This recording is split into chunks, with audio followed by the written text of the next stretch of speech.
सहना भवतु सहनौ भुनक्तु सह वीर्यं करवावहै तेजस्विनावधितमस्तु मा विद्विषावहै। ॐ शान्ति शान्ति शान्तिः। ॐ पूर्णमदः पूर्णमिदं पूर्णात् पूर्णमुदच्यते पूर्णस्य पूर्णमादाय पूर्णमेवावशिष्यते। ॐ शान्ति शान्ति शान्तिः।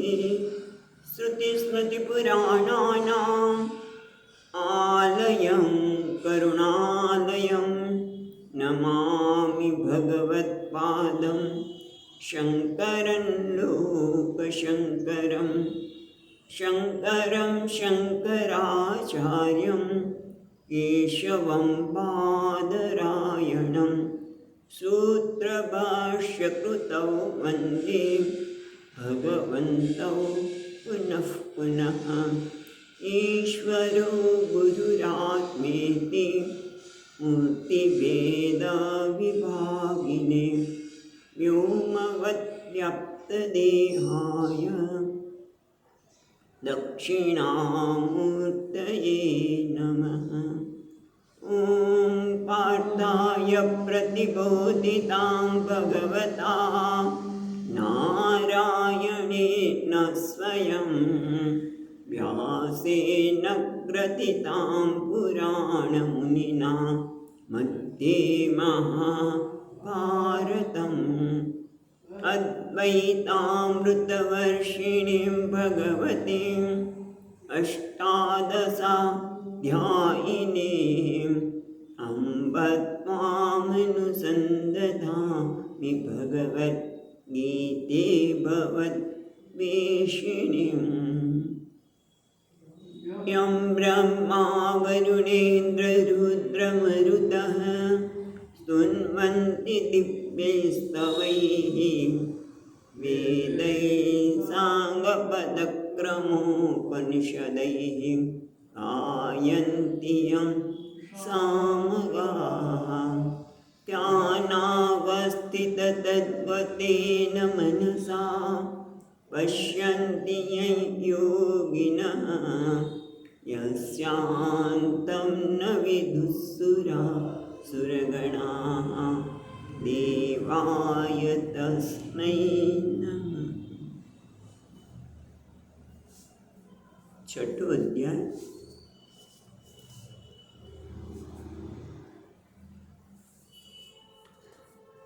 ओगणत्रीसमो श्लोक। 30મા શ્લોકથી બોલીશું। 30મો શ્લોક। यो मां पश्यति सर्वत्र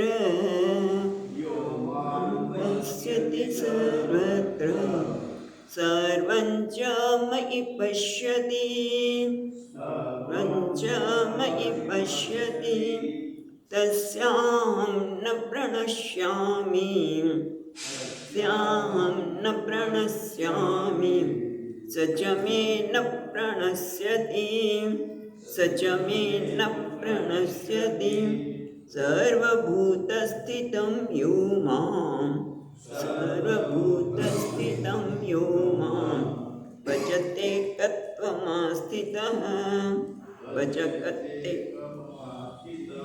सर्वदा वर्तमानोऽपि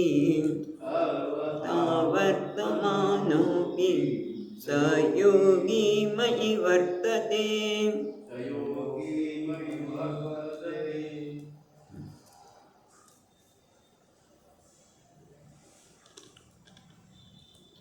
ગઈકાલે આપણે જોતા હતા એ પ્રમાણે ભગવાન કહે છે યો માં પશ્યતિ સર્વત્ર। સર્વત્ર એટલે જ્યાં દેશ કાળ ને વસ્તુ ક્યાંય પણ કોઈનો પણ બાદ રાખ્યા વગર એ મને જુએ છે। સર્વમ ચ મય પશ્યતિ અને બધાને મારામાં ગઈકાલે દ્રષ્ટાંત માટીનું આપ્યું હતું કે આ બધા જ માટીના પાત્રોમાં સર્વત્ર શું છે? માટી। માટીના દરેક પાત્રમાં સર્વત્ર માટી છે। સોનાના બધા અલંકારમાં સોનું છે અને સર્વમ ચ મય પશ્યતિ, બધાનું અધિષ્ઠાન છું એ રીતે એ મને જુએ છે.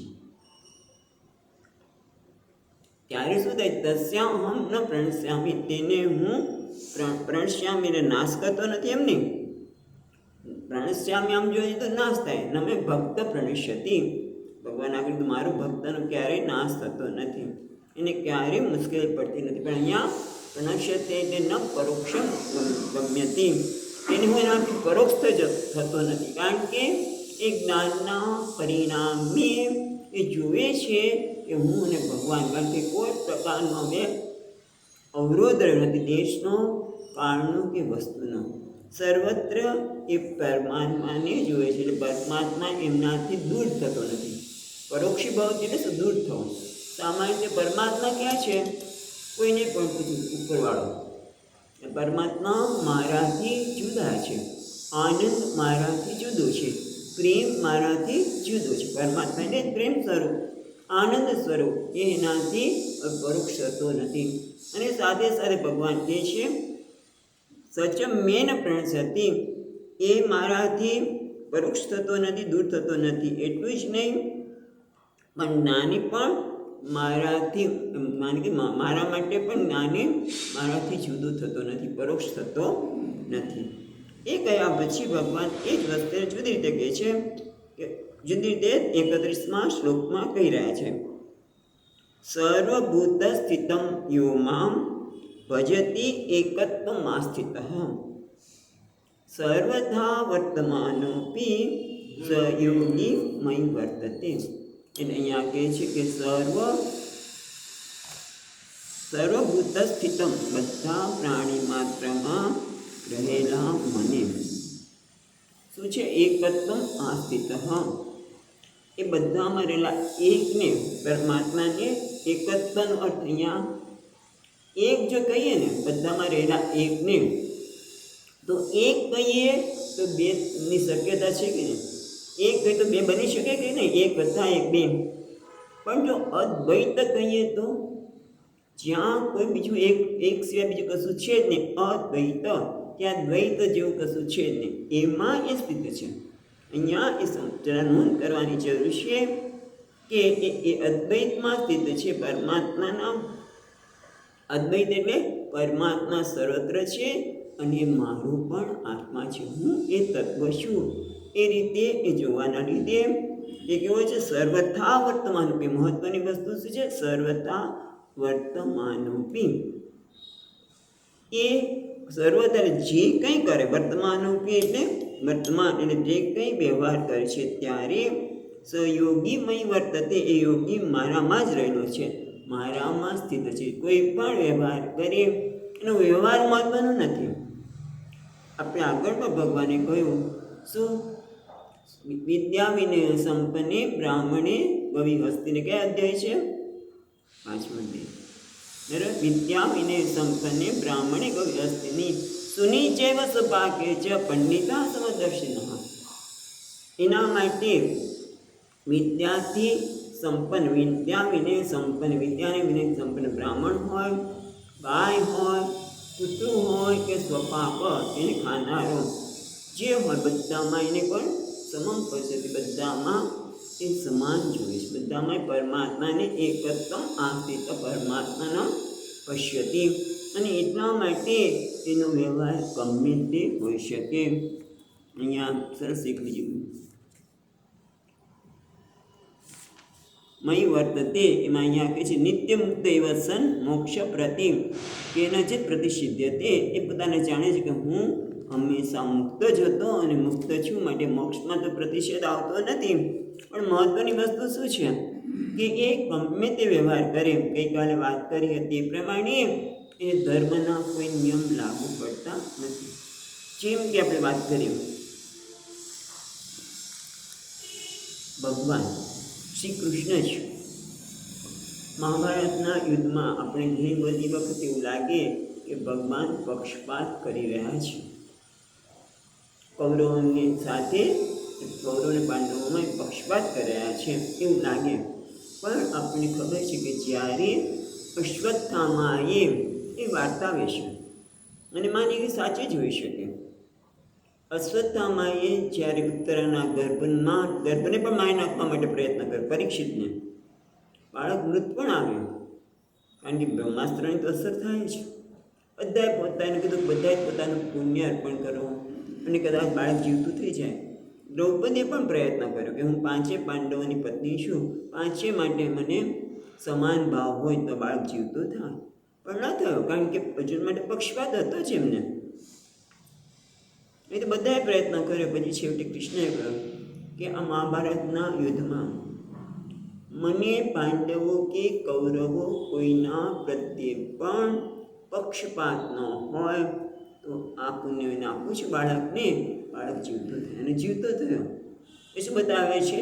સર્વથા વર્તમાનોપી, આપણને બાહ્ય રીતે કદાચ પક્ષપાત કરતા લાગે પણ એમની દ્રષ્ટિ ક્યાં છે? મય વર્તે, ભગવાનની મય એટલે આત્મામાં એમની દ્રષ્ટિ સ્થિત છે. બહારથી ગમે એટલે એમનો વ્યવહાર આપણે વ્યવહાર દ્વારા, જ્ઞાનીના વ્યવહાર દ્વારા એ જ્ઞાની છે કે નહીં આપણે કહી શકીએ નહીં. કારણ કે દુઃખનું કારણ શું છે? આપણી બુદ્ધિ જ છે. એના માટે નાનકડી વાર્તા આવે છે કે હનુમાનજી મહારાજ ગામડામાં બહારના ભાગમાં ઓટા ઉપર હનુમાનજી મહારાજને બિરાજમાન કરેલા. એક મહાત્મા આવ્યા. એ મહાત્મા કહે છે, અરે અરે તમે લોકો કેવા છો ભક્તો બધાય, હનુમાનજી માટે છત્ર નથી, તડકો આવે તેમ તડકો ન લાગે? પેલા લોકોએ છત્ર નાખી દીધું. થોડા દિવસ મહાત્મા રહ્યા, સેવા કરી, બધા એને સત્સંગ કરાવ્યો. મહાત્મા ગયા, બીજા મહાત્મા આવ્યા. બીજા મહાત્મા કે આ છત્ર નાખ્યું છે અને જો આગ લાગે તો અરે હનુમાનજી બળી જાય કે નહીં, હનુમાનજી દાજી જાય કે નહીં? આ છત્ર બરોબર નથી, છત્ર ઉઠાવી દો. હવે તમે જુઓ કે જેણે છત્ર લગાવવાની વાત કરી હતી એને હનુમાનજી માટે ભક્તિભાવ હતો કે નહીં? પ્રેમ હતો કે નહીં? એમને પ્રેમ છે જ, ભક્તિભાવ છે માટે કહ્યું. બીજી વ્યક્તિ પણ કહે છે કે તમે આ છત્ર ઉઠાવી લો. ત્યારે શું એને હનુમાનજી માટે પ્રેમ નહોતો? ભક્તિભાવ નહોતો? હતો જ. પણ બંનેમાં ક્યાં ફેર છે? મતિ, બુદ્ધિમાં ફેર છે. એટલે ભેદ બુદ્ધિ છે ત્યાં દુઃખ છે. કહેવાનો અર્થ એ છે કે ભેદ બુદ્ધિ જ્યાં આવે ત્યાં દુઃખ છે, ત્યાં રાગ અને દેશ આવવાના છે, સારું ખરાબ આવવાનું છે. પણ જેને શું છે? સર્વભૂત સ્થિતમ યો મામ ભજતિ એકત્વમાં સ્થિત, એ જે પરમાત્મા સર્વમાં રહેલું છે એમાં સ્થિત છે એ યોગી હંમેશા પરમાત્માની જ, આના પર વિશેષ ચર્ચા અમને કરી છે, એ પૂર્ણતામાં સ્થિત છે અને એના લીધે કોઈના માટે રાગ કે દ્વેષ થઈ શકે નહીં. માટે ભગવાન કહે છે સર્વથા વર્તમાનોપી, ભારતી કદાચ એનું વર્તન રાગ દ્વેષ યુક્ત કદાચ લાગે, કદાચ એમ લાગે આ ક્રૂર છે, હિંસા કરે છે. ગઈકાલે એના માટે આપણે કૌશિતકી ઉપનિષદનો પણ દાખલો આપેલો, પણ છતાં એ મય વર્તતે, એ મને જ અનુસરી રહ્યો છે, એ મારામાં જ સ્થિત છે. વર્તતેને અનુસરી રહ્યો છે, મારામાં સ્થિત છે. હવે એના માટે આગળ છે અન્ય 32મો શ્લોક. આત્મૌપમ્યેન સર્વત્ર, આત્મૌપમ્યેન સર્વત્ર સમં પશ્યતિ અર્જુન, સમં પશ્યતિ અર્જુન સુખં વા યદિ વા દુઃખં, દુઃખં વા યદિ વા દુઃખં સ યોગી પરમો મતઃ, સ યોગી પરમો મતઃ. આગળ કોઈ કે ગમે તેવો વ્યવહાર કરતો હોય તો પણ એના આત્મામાં મને અનુસરવાના લીધે ના મોક્ષમાં કોઈ પ્રકારનો પ્રતિબંધ આવતો નથી. હવે અચ્છા ભગવાન કહે છે આત્મોપમ્યેન, એટલે આત્માની ઉપમાથી, એટલે ઉપમા પણ પોતે અને ઉપમેય પણ પોતે. આત્માની ઉપમાથી સર્વત્ર સમમ પશ્યતિ યહ અર્જુન, યહ એટલે જે કોઈ પોતાની ઉપમાથી, આત્માની ઉપમાથી સર્વત્ર એટલે સર્વભૂતોમાં સમાનતાને સમમ પશ્યતિ, સમાનતાને જુએ છે. હે અર્જુન, ભગવાન કે તું અર્જુન છે, તું સામાન્ય હતી, તું અર્જુન એટલે જે સરળ છે, જે કેવો છે? સરળ છે, રુજુ છે, જેમાં કુટિલતા નથી. અને એને જ આ સમજી શકાય. દુર્યોધન, સૈન્ય, પછી શકુની, એ બધા તો કપટથી જ ભરેલા હતા. એ લોકોને આ વસ્તુ સમજાય જ નહીં. પણ અર્જુન તું સરળ છે અર્જુન.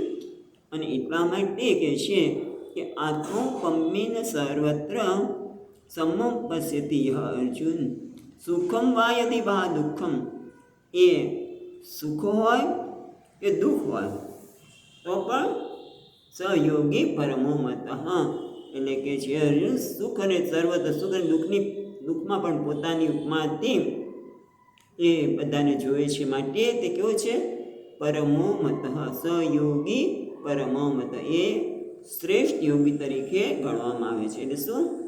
આત્મોપમ્યેન સર્વત્ર સહયોગી પરમો મતઃ, એટલે આત્મોપમ છે, આત્માની ઉપમાથી બધાને જોવે છે. એ યોગી પરમ ઉત્કૃષ્ટ યોગી છે. એટલે કે ખરેખર એ કેવો છે? જીવન મુક્ત છે. એ પોતે શું કરે છે? એને ઉપમા, કોઈની સાથે વ્યવહાર કરે છે ત્યારે ઉપમા એટલે એની સાથેની સરખામણી પોતે જ છે, અને ઉપમેય પણ પોતે છે. પણ એના માટે આપણે બીજી એક વાર્તા જોઈએ તો આપણે ખ્યાલ આવે. એક વ્યક્તિ બહુ પૈસાદાર, અને એના ઘરના બધા સભ્યોને ટેવ કે એકબીજા સાથે વાત કરે ત્યારે વ્યંગમાં જ કરે, ઠઠ્ઠા મસ્કરી જ કરે. તમે જો જ્યાં ઠઠ્ઠા મસ્કરી હોય, હસાશે ત્યાં ક્યારેક હસવું હોય તો આપણી કહેવત છે ગુજરાતીમાં, હસવામાંથી ખસવું થઈ શકે. એકબીજાને વ્યંગ જ કરે, પતિ પત્ની હોય, સાસુ વહુ હોય કે કોઈ પણ હોય, પણ એકબીજા સાથે વ્યંગ કરે. એટલે તમે જો વ્યંગ કરે એટલે એની મસ્કરી કરે, એને ઉતારી પાડે. તમે વિચાર કરી, કોઈને આપણે ઉતારી પાડીએ, કોઈનું અપમાન કરીએ તો આપણે આનંદ આવે કે જો કેવું એને હેઠો પાડ્યો. પણ એ જ વસ્તુ મારી સાથે બને તો, મારું કોઈ અપમાન કરે ઘરમાં, મને ઉતારી પાડે તો, નીચું બતાવે તો ન ગમે ને, કોઈ જ ન ગમે. એટલા માટે બધા સાથે કે આત્મોપમ્યેન સર્વત્ર, આત્માની ઉપમાથી જેમ મને કોઈ સન્માન આપે, મને કોઈ આદર આપે તો બીજાને પણ હું આદર કે સન્માન આપતો ગમે. તમે બધાને ઉતારી પાડો, વાત કરીએ એ પ્રમાણે, તો ક્યાં સુધી ગમવાનું? ક્યાંક તો પછી દુઃખનું મોજું આવવાનું જ છે. અને એટલા માટે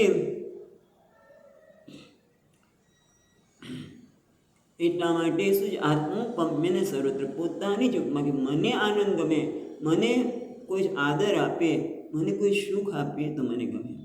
એના માટે બીજું દ્રષ્ટાંત જોઈએ. દાખલા તરીકે ઘરમાં એક દિવસ એવું બન્યું કે એક ગ્લાસ દૂધ છે, 2 જણા છે દૂધ પીવાવાળા રાત્રે. આજે એક જ ગ્લાસ દૂધ છે, 2 ગ્લાસ દૂધ છે નહીં, તો શું કરવું છે? અડધો ગ્લાસ પીવો, એ પણ છે. પણ એની બદલે એવું કરીએ, કોઈ એમ કે ના આજે હું પીવું, તું કાલ પીજે, હું નહીં પીવું, તને પીવાની તો હું પી લઉં છું. એક થઈ શકે, આ તો અડધો ગ્લાસ થઈ શકે.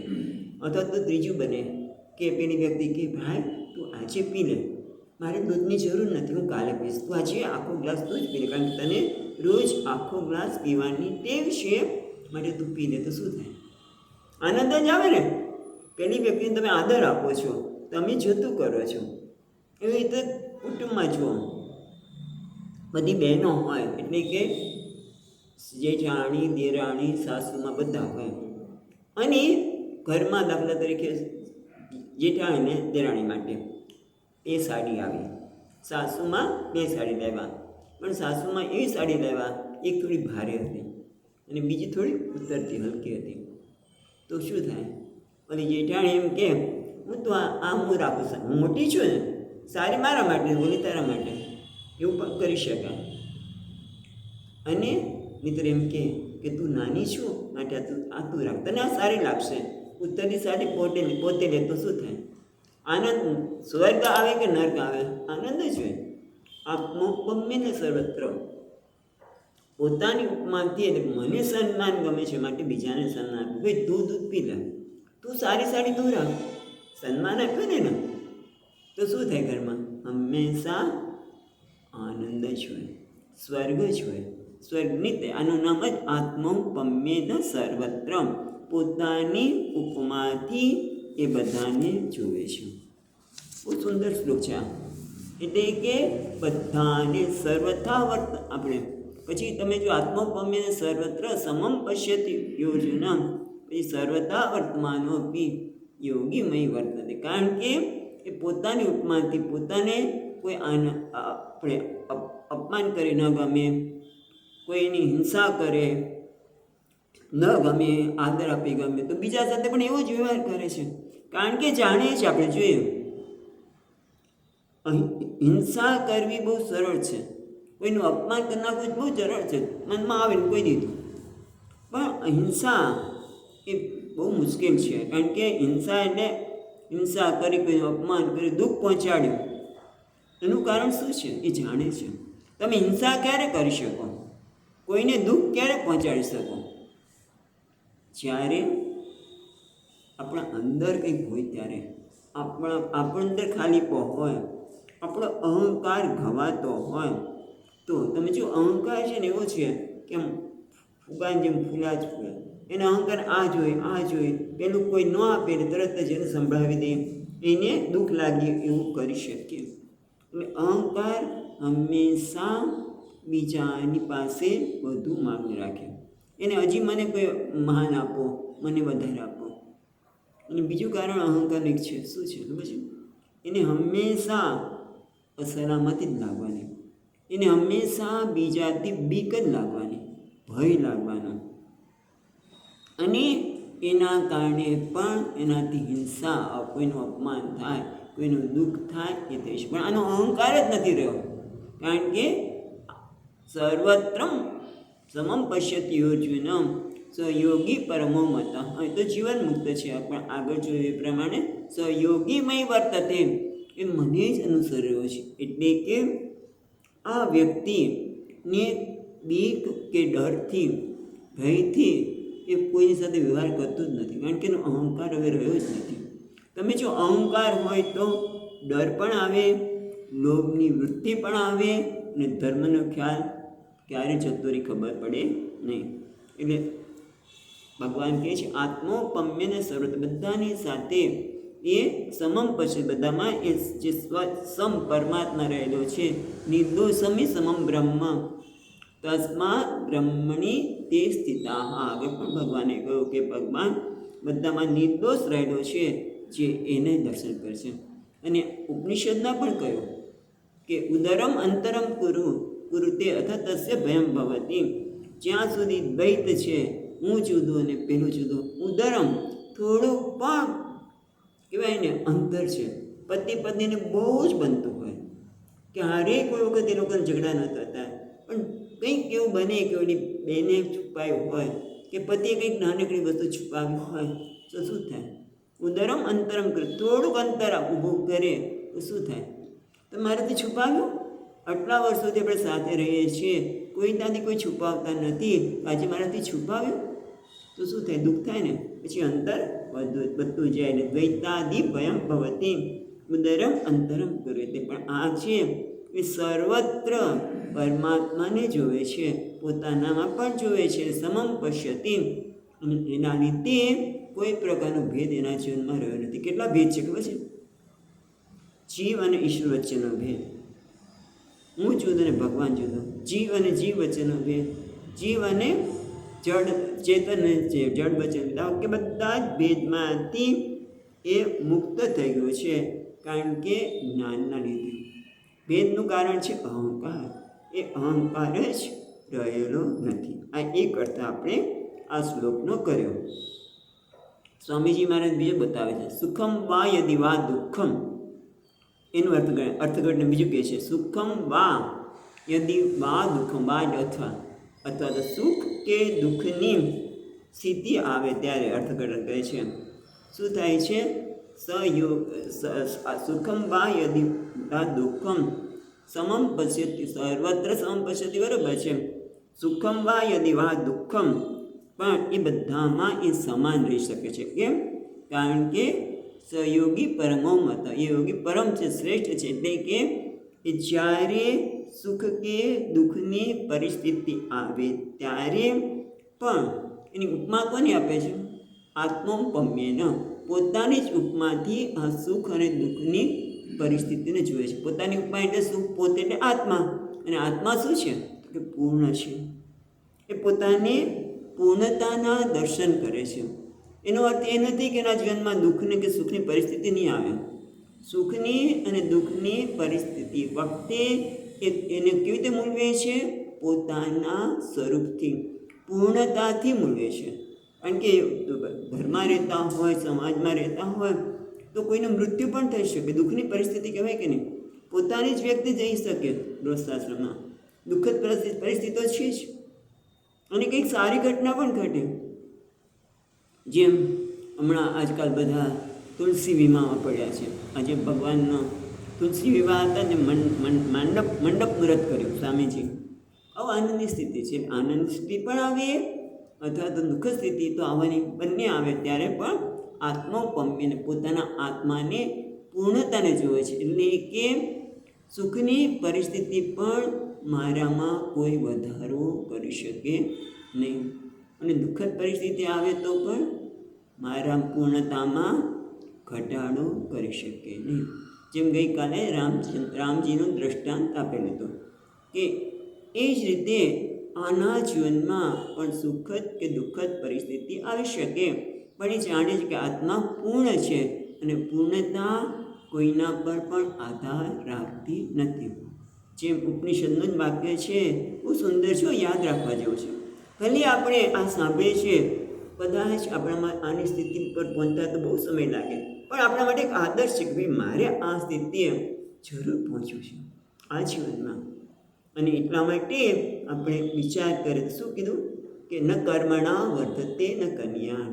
આ વ્યક્તિ જાણે છે કે આત્મા કેવો છે? પૂર્ણ છે. અને કર્મણા વર્ધતે, હું કોઈ કર્મ કરીને મારી પૂર્ણતામાં વધારો કરી શકું નહીં. આત્માની પૂર્ણતામાં વધારો થઈ શકે નહીં. ન કન્યા, અને કદાચ કોઈ કર્મ ન પણ કરું તો પણ મને કંઈ ગુમાવવાનું છે નહીં. એટલા માટે સુખ અને દુઃખની પરિસ્થિતિમાં એ સમ રહી શકે છે.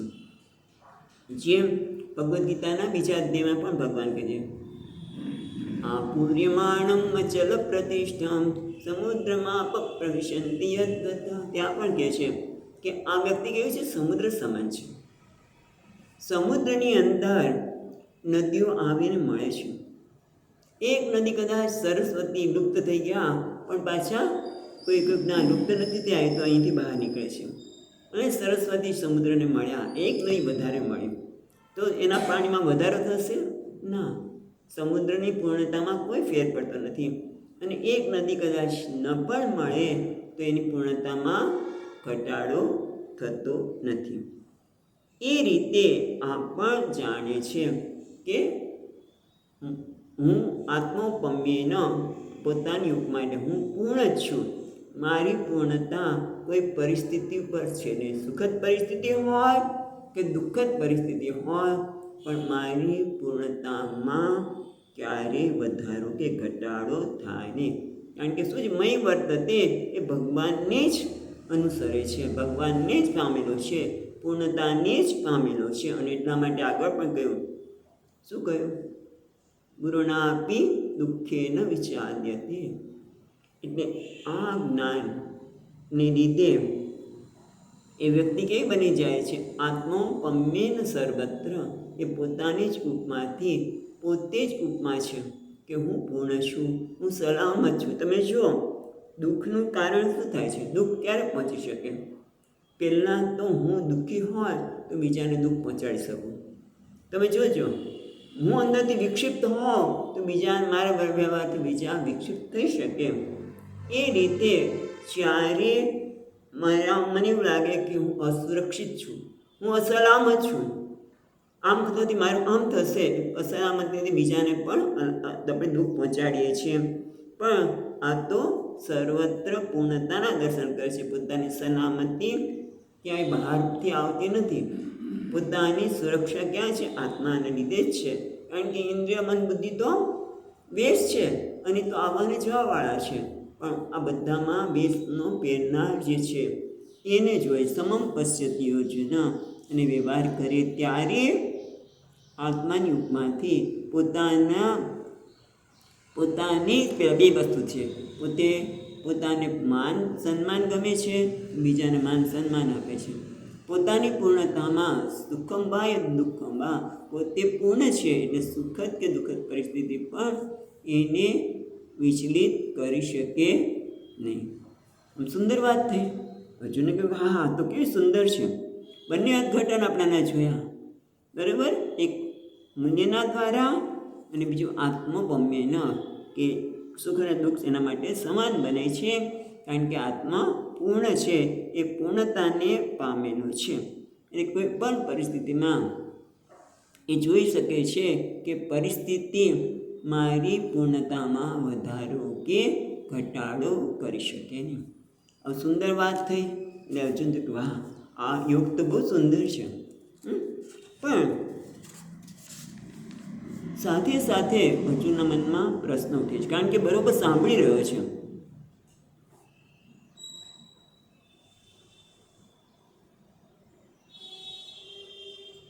સર્વયોગના મુદ્દે છે. ભાષ્ય સુંદર છે, પણ અમે બસ એ જ વાત કરી. યથા સર્વ પ્રાણીના દુઃખમ અનિષ્ટમ પ્રતિકૂલાની ઇત્યેવમ આત્મપમ્યેન સુખ દુઃખે અનુકૂળ પ્રતિકેરે તુલ્યત્વા. જે બીજાને પ્રાણીઓને દુઃખ અનિષ્ટનું કારણ છે. દુઃખ એટલે અનિષ્ટ, પ્રતિકૂળ, અને સુખ એટલે અનુકૂળ. પણ એ અનુકૂળ કે પ્રતિકૂળ જોતો નથી, કારણ કે પોતાના આત્મા તત્વને જોવે છે. અને આ યોગી બધા યોગીઓની મધ્યમાં ઉત્કૃષ્ટ છે એવું ભગવાને કહ્યા પછી અર્જુન પ્રશ્ન કરે છે. આપણે જોઈએ 33મો શ્લોક. અર્જુન ઉવાચ યોયમ યોગસ્ત્વયા પ્રોક્તઃ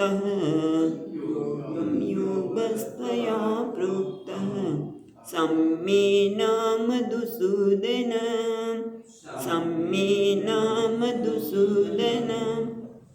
એતસ્યાહં ન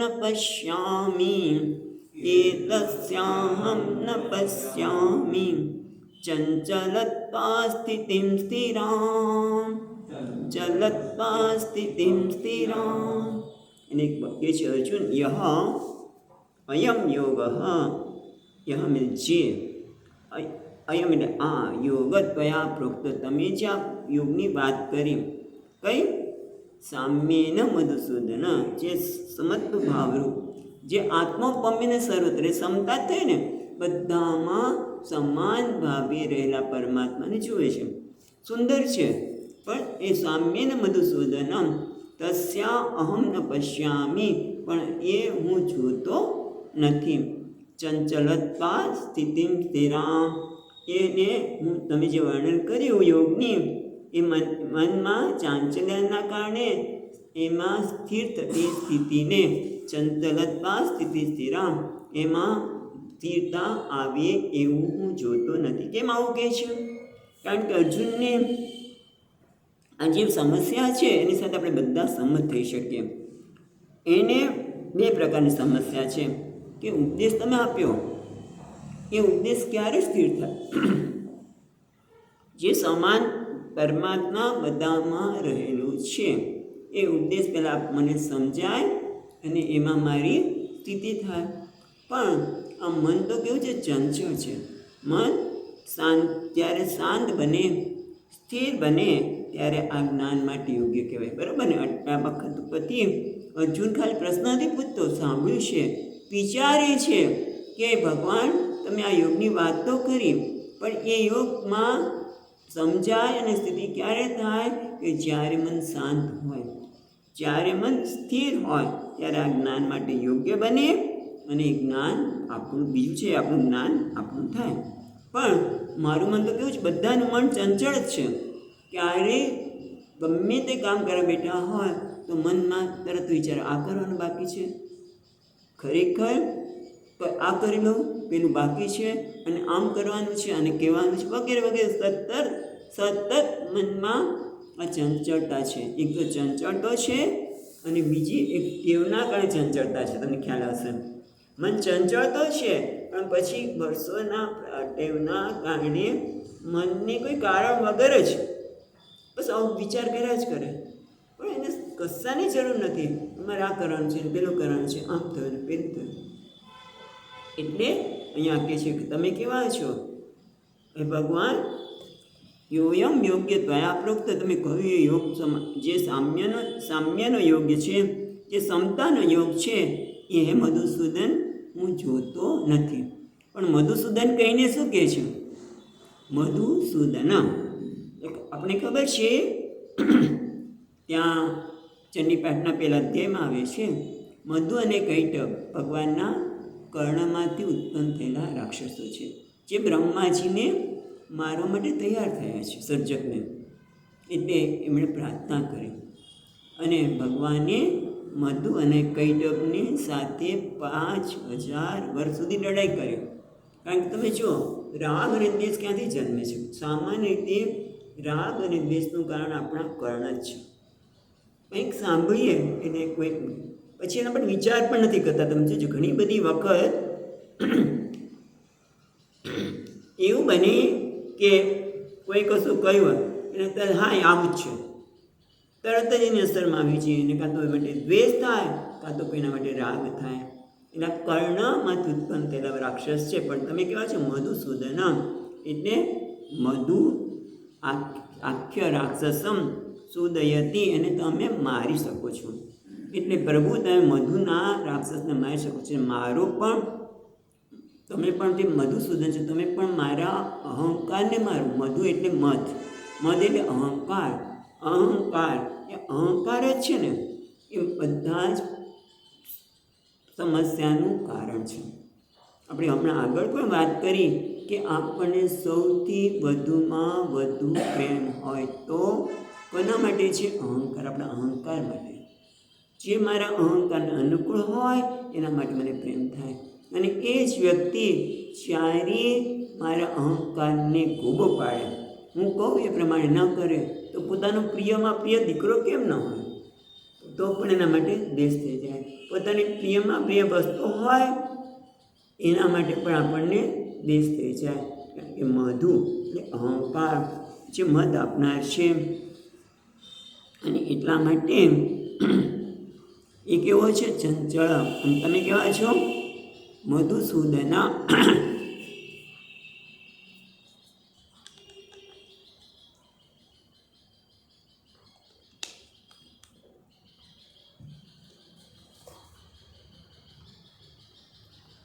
મધુસૂદન, તમે તો મધુ નામના અહંકારનો ને તમે નાશ કરનાર છો. માટે તમે મારો જે મધુ છે, જે અહંકાર છે, કારણ કે અહંકારનો સ્વભાવ જ છે, એક તો પોતાને સૌથી પ્રિય તો અહંકાર, અને એ શું કરે છે? વ્યક્તિના વેશને જ મહત્ત્વ આપે છે, વ્યક્તિની અંદર એના પરમાત્માને નહીં. અને એના કારણે જ આ બધી સમસ્યા, ચંચળતાનું કારણ વેશને મહત્વતા આપવાના લીધે છે. અહીંયા ટીકાકાર કહે છે કે મધુસૂદન ઇતિ સંબોધન તમો રજોગુણ સુદનેન મમ ચિત્તમ તું અચલમ સંપાદિતુમ સમર્થો ભવતી ઇતિ સૂચયતી. એ ભગવાન, તમે તો મધુસૂદન છો, એટલે કે રજોગુણ અને તમોગુણ, એટલે રાગ અને દ્વેષને તમે જ મારી નાખો. મેં તો પ્રયત્ન કરું છું, સાંભળું છું, પણ મારા રાગ દ્વેષ મારા ઉપર ક્યારે હાવી થઈ જાય છે એ મને ખબર પડતી નથી. પ્રભુ, માટે તમે જ એને દૂર કરો, કે જેથી હું મારું મન સ્થિર થાય અને હું આ યોગમાં મેળવવા માટે સક્ષમ બનું, સમર્થ બનું. માટે ભગવાનને મધુસૂદનના નામથી કહે છે કે મધુસૂદન, હું તમે આજે સામે કોઈ મને ગમે છે, પણ મારું મન ચંચળ છે, માટે એમાં મારી સ્થિતિ સ્થિર થાય એવું જોતો નથી. એનું કારણ બીજું પણ છે. મનના સંદર્ભમાં આગળ 34મા શ્લોકમાં કહે છે. 34મો શ્લોક. ચંચલમ હિ મન કૃષ્ણ चंचलं हि बलकृष्ण प्रमाथि बलवदृढं प्रमाथि बलवदृढं तस्याहं निग्रहं मन्ये मायोरीव सुदुष्करं એટલે અમે આગળથી છે ચંચલમ હિ મન કૃષ્ણ હે કૃષ્ણ દરેક વખતે સંબોધન જુદા જુદા કરે છે તો કે હે કૃષ્ણ શું ચંચલમ હિ મન કૃષ્ણ એ કૃષ્ણ મન કેવું છે ચંચલમ એ કારણ કે મન ચંચળ છે પણ ચંચળ છે એટલું નહીં પ્રમથનશીલ એટલે આમ હચમચાવી નાખ્યું વિક્ષિપ્ત કરી નાખ્યું એક તો મન ચંચળ છે બીજું મન કેવું છે પ્રમાથી એ પ્રમથનશીલ વાળું છે અને એટલું જ નહીં બલવાન છે બલવત અને દૃઢ મન ચંચળ પ્રમથનશીલ બળવાન અને દૃઢ છે તસ્યા અહમ નિગ્રહમ મન્યે તેનો નિગ્રહ કરવો એ કેના જેવું છે વાયુ છે ને વાયુ ઇવ દુષ્કરમ જેમ વાયુને પકડવા જેવો એનો નિગ્રહ કરવો વાયુને પકડી શકાય વાયુ વહી રહ્યો છે એને હું પકડી લઉં મુશ્કેલ છે દુષ્કરમ એવું કઠિન કાર્ય મનને સ્થિર કરવા માટે લાગે છે અને સંતર ભગવાન આપે છે કૃષ્ણ પહેલાં તો હે કૃષ્ણ તમે કૃષ્ણ છો કૃષ્ણ એટલે કર્ષયતી આકર્ષે જે બધાને આકર્ષે પણ શું આકર્ષે છે કૃષ્ણ ભક્તજનાનામ અપી દોષમ આકર્ષયતી તમે ભક્તોના દોષને પાપને આકર્ષો છો એટલે ટૂંકમાં તમે ભક્તોના પાપને દૂર કરનાર છો આકર્ષણ છો અને એટલા માટે અમારું મન જે છે એમાં જે આ બધા દોષો રહેલા છે એને તમે તમારા અનુગ્રહથી દૂર કરો મને તો થાય એવું લાગતું નથી કારણ કે એક તો કેવું છે ચંચળ ક્યાંય સ્થિર રહી શકે નહીં સામાન્ય રીતે આપણે આમને કહીએ કે વાનર હોય તો એક દાળ પર બીજી દાળ ત્રીજી દાળ કુદાકુદ જ કર્યા કરે આપણું મન પણ કુદાકુદ જ કરે આ કરવું છે અને આપણે બધાને ખબર છે કે ખાલી એક વિચાર કર્યો હોય શ્રી રામ જય રામ જય જય રામ એટલે જયરામભાઈ છે ને હા એને મારે ઓલું કહેવાનું છે પછી એ લોકો આમ ગયા છે પછી કે આને ક્યાં પહોંચી જઈએ ચંચલમ એક જગ્યાએ સ્થિર ન રહે આમ તો જોવા જઈએ તો મન ચંચળ છે એ આપણા માટે અનુગ્રહ છે સ્વામીજી મહારાજ કે જો એક જ વસ્તુ પર સ્થિર થઈ જાય તો શું થાય એક વૃત્તિ પર સ્થિર થઈ જાય તો શું થાય સ્વામીજી કે એક વ્યક્તિને જોઈ પછી એ વ્યક્તિને જોઈ પછી હાથી આવ્યો એટલે હાથીને જોયું તો વ્યક્તિ આમ હાથી જેવી છે પણ ના વ્યક્તિ જતી રહે પછી હાથી એટલે હાથીને જોઈએ એટલે એ તો સારું છે પણ મહત્વનું શું છે પ્રમાથી એ કોઈ વસ્તુને જોઈ ને એટલે પ્રમાથી એટલે અહીંયા કે પ્રમથનશીલમ એ આપણને હચમચાવી નાખે કે કોઈ વસ્તુ મનમાં એક વિચાર આવ્યો પછી એ વિચાર ગમતો હોય તેને મેળવવા માટે આપણું મન વિચલિત થઈ જાય બસ મને હવે આ જોઈએ જ છે એના જ વિચાર આવ્યા કરે એના જ વિચાર આવ્યા કે ક્યારે હું એને મેળવું અથવા તો દ્વેષ હોય તો આને ક્યારે દૂર કરું પણ તો એને મારે છે તો ઘણી વખત તમે જુઓ ક્રોધમાં માણસની બુદ્ધિ બધા વિચારો બધા સંસ્કારો જે કંઈ સંસ્કાર મેળવવા હોય એ બધા જ અથવા તો પોતે એટલા બધા મૂલ્યનું પાલન કર્યું હોય બધું ક્રોધના બધું લુપ્ત થઈ જાય અને પોતે ઘણી વખત ક્રોધમાં તો આપણે ઘણી વખત કે બધું ક્રોધ ન કરા કાયદાનું કામ કરશો તું જ કામ કાયદાના હાથમાં લે છે અને કાયદાના હાથમાં લઈ અને પોતાને જેલમાં પણ જવું પડે આવું પ્રમાથી એટલે જે હચમચાવી નાખે છે જે મારામાં ક્રોધને ઉત્પન્ન કરે છે બુદ્ધિના સાથ પ્રણશ્યતિ આપણે આગળ પણ ભગવાને કહ્યું કે વ્યક્તિના સંસ્કાર જે કેળવણી છે જે સુંદરતા છે એનામાં એ બધી જ લુપ્ત થઈ જાય છે એટલે પ્રમાથી અને બલવત અને બળવાન અને દ્રઢ છે બંને છે બળવાન પણ છે એટલે બળવાનની સામે આપણે ટકી ન શકીએ અને દ્રઢ છે તો એના માટે અહીંયા શંકરાચાર્ય મહારાજ બહુ સુંદર દૃષ્ટાંત આપે છે બલવત એટલે કેનચિત નિયંતુમ શક્ય તે કોઈના દ્વારા એને નિયંત્રણ કરવું શક્ય નથી. જેમ વાયુનું નિયંત્રણ ન કરી શકાય એવું. અને દ્રઢ એટલે એકદમ દ્રઢ છે. શેના જેવું? તંતુનાગવત અછેદ્યમ તસ્ય એવં ભૂતમ મનસો અહમ નિગ્રહ નિરોધમ મન્યે વાયુ એવ. એટલે કે દ્રઢ એટલે તંતુનાગ. તંતુનાગ એટલે શું? આપણે ગુજરાતીમાં તંતુનાગને ઓક્ટોપસ. ઓક્ટોપસ એટલે શું પાછું? તો કે જળચર પ્રાણી. એ જળચર પ્રાણી છે, એને 8 પગ હોય છે. ઓક્ટોપસ એટલે 8 પગવાળું પ્રાણી. એને એ જો તમને ચોટી જાય ને તો તમે એને ઉખાડી ન શકો. તમારા શરીરને જો પટકી ગયો તો તમે, અને તે એવું પણ કહે છે કે એના તમે પગ કાપી નાખો, ઓક્ટોપસ 8 પગ નવા તરત જ ઉગી જાય. એટલે કોઈ ચોટી ગયો હોય તો તમે એને દૂર કરી શકો. તંતુનાગ એવા તંતુનાગ નીચે મેં દ્રઢ છે. અથવા તો એક બીજું પણ એક જળચર પ્રાણી છે, તમને ખબર છે? જળ આપણે જે લોહી કાઢવા માટે ખબર છે એને જળો કહેવાય? શું કહેવાય? આમ એક એવું છે, જળો જ છે. એ તમારા શરીરને ચીટકી જાય બરાબર, બધું લોહી કાઢી જ નાખે. તમે એને પછી ઉખાડી ન શકો.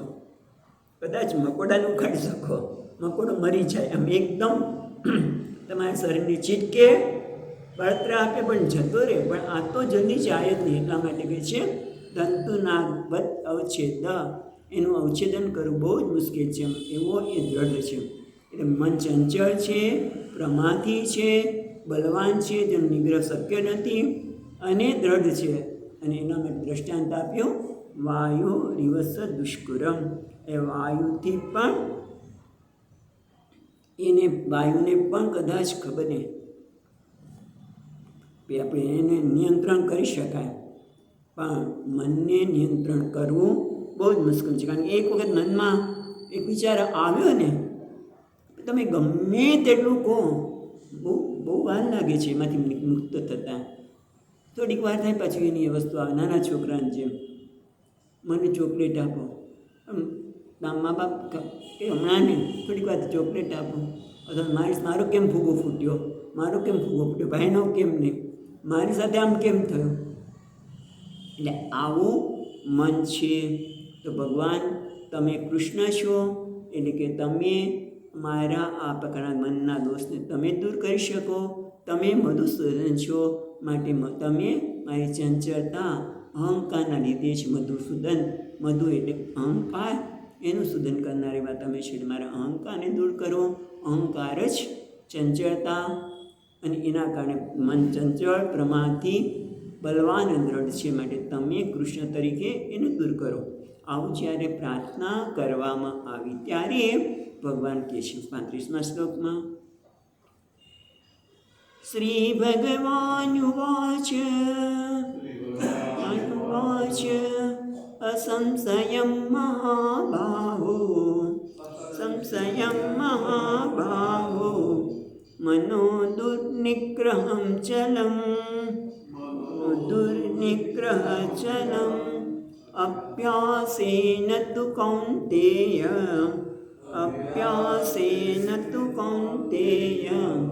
વૈરાગ્યેણ ચ ગૃહ્યતે.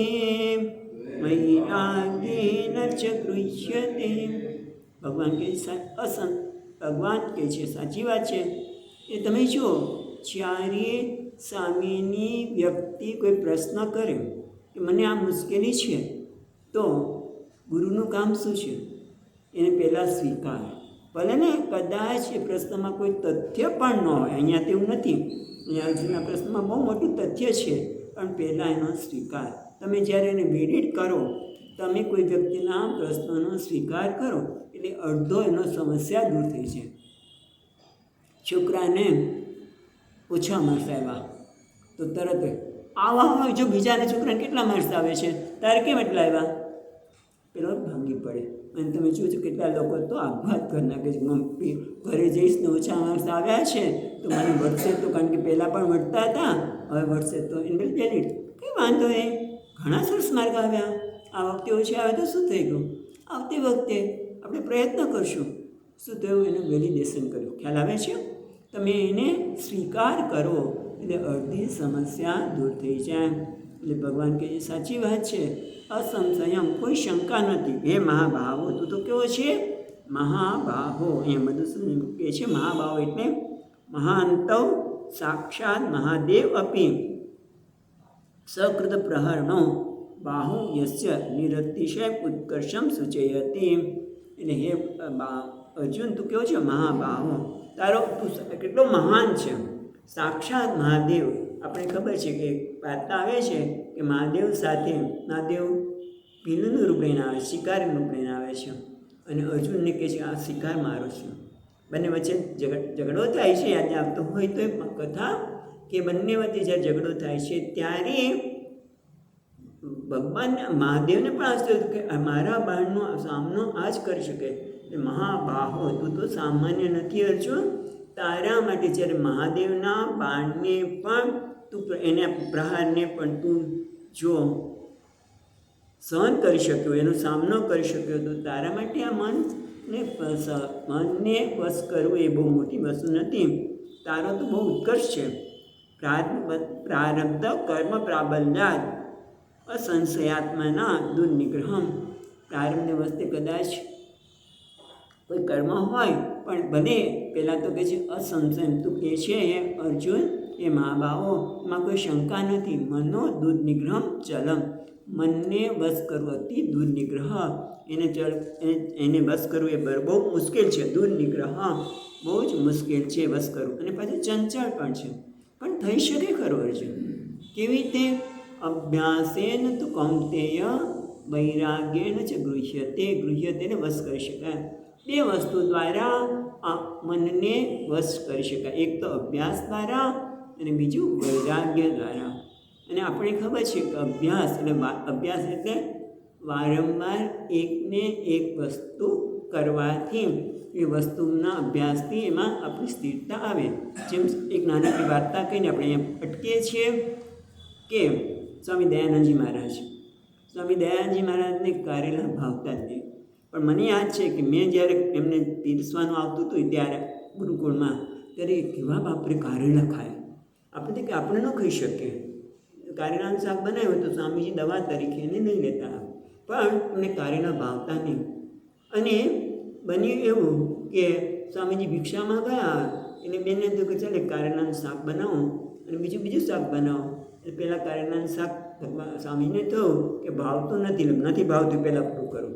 એટલે એમને પૂરું કરી નાખ્યું. એટલે બેને તો સ્વામીજીને ભાવે છે, બીજી વાર આપ્યું. એટલે બે વખત એમને આપવું મળ્યું અને ખાઈ લીધું. શું કરે પછી એ